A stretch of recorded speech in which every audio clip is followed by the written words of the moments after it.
Assalamualaikum warahmatullahi wabarakatuh. Alhamdulillahirabbil alamin, wassalatu wassalamu ala anbiya'i wal mursalin wa ala alihi wa sahbihi ajma'in, amma ba'du. Yang terhormat Bapak Dr. Iwan Agus Supriyono selaku dosen mata kuliah studi Islam Asia Tenggara dan rekan-rekan mahasiswa sekalian yang kami banggakan. Baiklah, perkenankan kami untuk mempresentasikan hasil makalah kami dengan judul Studi Islam Reformasi di Indonesia.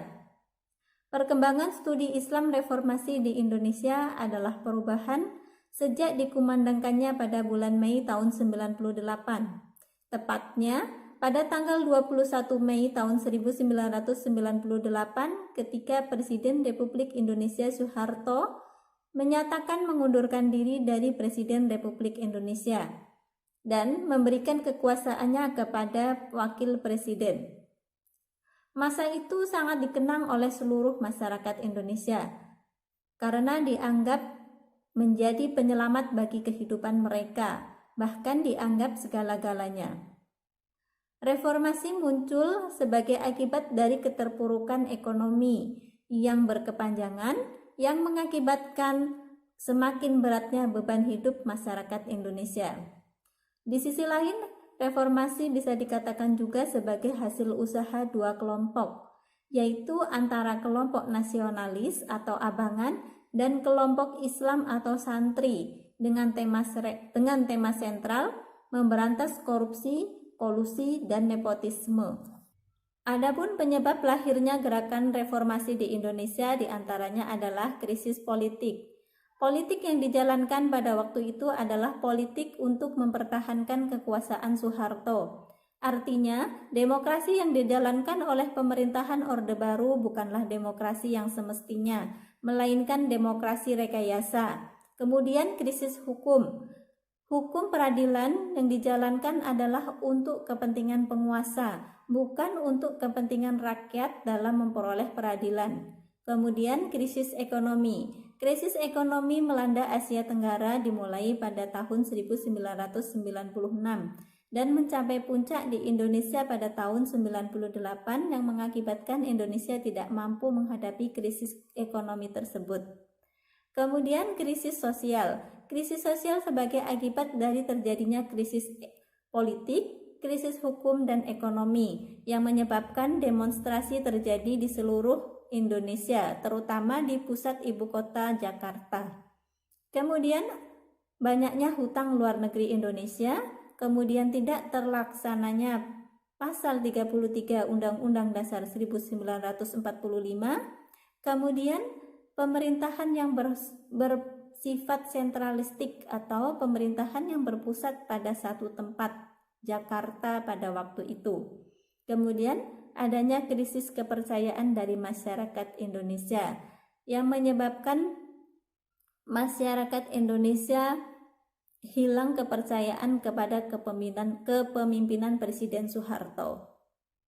Agenda reformasi yang disuarakan rakyat melalui mahasiswa yaitu yang pertama, adili Soeharto dan kroni-kroninya, laksanakan amandemen Undang-Undang Dasar 1945, ketiga, penghapusan dui fungsi ABRI, keempat, pelaksanaan otonomi daerah seluas-luasnya, yang kelima, tegakkan supremasi hukum, dan yang keenam, ciptakan pemerintahan yang bersih dari korupsi, kolusi, dan nepotisme. Dalam pelaksanaannya, pada awal reformasi menuntut adanya perubahan di bidang politik. Yang pertama, itu Habibie berusaha menciptakan politik yang transparan, mengadakan pemilu yang bebas, rahasia, jujur, dan adil, dan kebebasan menyampaikan pendapat. Kemudian di bidang hukum, target reformasinya yaitu substansi hukum, aparatur penegak hukum yang bersih dan berwibawa, dan instansi peradilan yang independen. Kemudian yang ketiga, mengatasi masalah dui fungsi ABRI. Jenderal TNI Wiranto mengatakan bahwa ABRI akan mengadakan reposisi secara bertahap sesuai dengan tuntutan rakyat. Secara bertahap akan mundur dari area politik dan akan memusatkan perhatian pada pertahanan negara.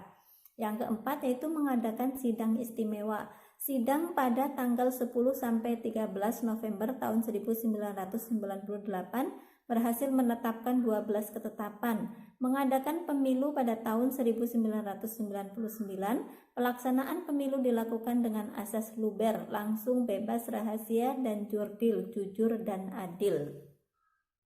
Perkembangan Islam Reformasi. Masih lekat dalam ingatan kita tragedi 98 yang merupakan awal mula terjadinya reformasi perubahan di segala bidang dengan semangat untuk menegakkan demokrasi. Reformasi dalam Islam identik dengan islah, yakni memperbaiki dan menyempurnakan yang belum sempurna, termasuk mengganti yang usang dan rusak.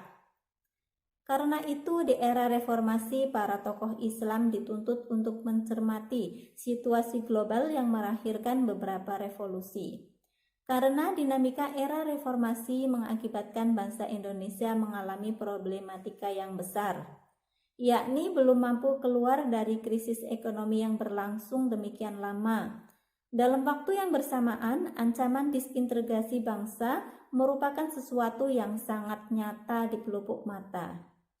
Dinamika utama perkembangan Islam di era reformasi adalah situasi negara yang memunculkan gerakan sosial yang menuntut pemberlakuan syariat Islam pada semua bentuk tatanan.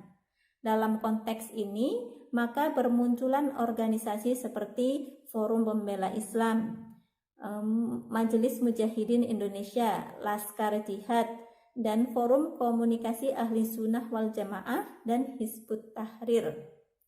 Ciri khas lain perkembangan Islam di era reformasi yaitu dibuktikan dengan jumlah penduduk Muslim yang mencapai lebih dari 88%. Penyebaran Islam ke seluruh wilayah Indonesia mulai dari kota sampai ke pelosok merupakan wujud dari kegiatan dakwah di era reformasi. Lembaga-lembaga pendidikan yang berlabel Islam dan dari tingkat paling rendah sampai pendidikan tinggi juga aktif melakukan kegiatan dakwah. Dapat dirumuskan bahwa dalam pemetaan sejarahnya, perkembangan Islam di era reformasi diyakini lebih baik daripada era sebelumnya. Pada era reformasi ini, organisasi-organisasi Islam semakin banyak dan partai-partai Islam dalam konteks kenegaraan diberikan peluang yang sangat bebas dalam menyampaikan aspirasinya. Kebijakan-kebijakan studi Islam di masa reformasi terjadi pada 3 masa pemerintahan. Yang pertama, pada masa pemerintahan Kiai Haji Abdul Rahman Wahid. Di antara kebijakannya yaitu, yang pertama, meneruskan kehidupan yang demokratis. Yang kedua, merestrukturisasi lembaga pemerintahan. Kemudian pada masa pemerintahan Megawati Soekarno Putri, di antara kebijakannya yaitu menjaga keutuhan NKRI, membangun tatanan politik baru, dan melanjutkan amandemen Undang-Undang Dasar 1945. Dan yang terakhir pada masa pemerintahan Susilo Bambang Yudhoyono. Di antara kebijakannya yaitu yang pertama pemberantasan korupsi melalui lembaga KPK, pemberian BLT, pelayanan UKM, buyback saham BUMN, dan pemberian subsidi BBM, serta anggaran pendidikan naik menjadi 20%. Bentuk-bentuk reformasi studi Islam. Yang pertama, reformasi prosedural. Reformasi prosedural adalah tuntutan untuk melakukan perubahan pada tatanan normatif atau aturan undang-undang dari bentuk otoriter menuju aturan demokratis. Yang kedua, reformasi struktural adalah tuntutan perubahan institusional negara dari birokratik menuju birokrasi. Yang ketiga, reformasi kultural adalah tuntutan untuk melakukan perubahan pola pikir, cara pandang, budaya seluruh elemen bangsa untuk menerima perubahan menuju bangsa yang lebih baik. Reformasi kultural merupakan kata kunci yang menjadi agenda untuk mewujudkan reformasi prosedural dan reformasi struktural. Tanpa adanya reformasi kultural, reformasi prosedural dan reformasi struktural hanya akan menjadi simbol tanpa makna apa-apa. Diibaratkan seperti sebuah komputer, bahwasanya reformasi prosedural dan struktural sebagai hardware dan reformasi kultural sebagai softwarenya, sehingga komputer itu bisa menjadi berguna. Saya rasa cukup sekian penjelasan dari kami. Kurang lebihnya kami mohon maaf. Saya akhiri, wabillahi taufiq wal hidayah. Assalamualaikum warahmatullahi wabarakatuh.